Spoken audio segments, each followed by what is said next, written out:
Bismillahirrahmanirrahim. Assalamu alaikum. Today we are talking about um, soft and hard water. But before we proceed, we just keep in our mind that iyyaka na'budu wa iyyaka nasta'in. We just there to take help from our God, and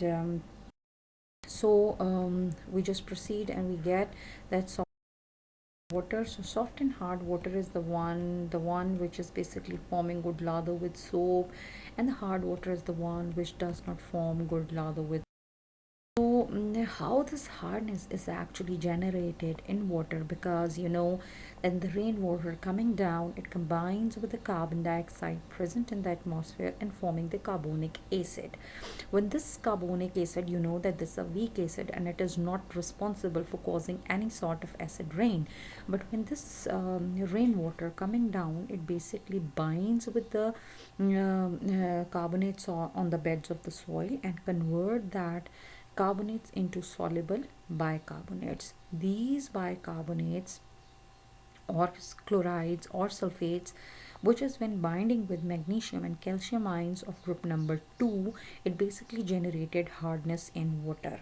So gypsum is the one which is having a sparingly soluble in water, but the limestone is completely insoluble in water. And these are basically the presence of divalent cations and the presence of anions like chlorides, sulfates, bicarbonates and carbonates. They are generating the hardness. So we are having this whole phenomena in the form of equation, where we see that this calcium carbonate that is present in the beds of the soil and the water, which is the rainwater, and carbon dioxide which is coming from the atmosphere, it binds to give you calcium bicarbonate, which is generating the hardness in water. Likewise, we are having another example where we're getting magnesium carbonate reacted with the water which is in liquid form, which is the rainwater, and carbon dioxide which is present in the air. It binds to give you magnesium bicarbonate.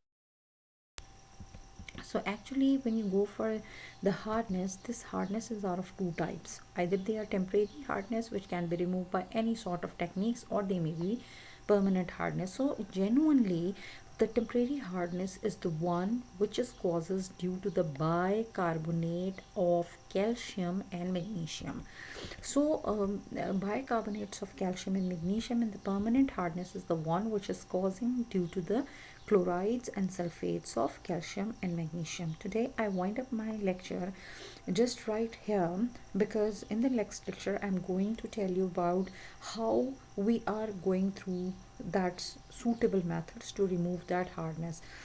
Keep this thing in your mind. The temporary and the permanent hardness is because of the different anions, so there are basically having a different methods to remove it. I hope this lecture is basically very helpful for you guys, and kindly let me know that either you are understanding it or not. Thank you so much. Allah Hafiz.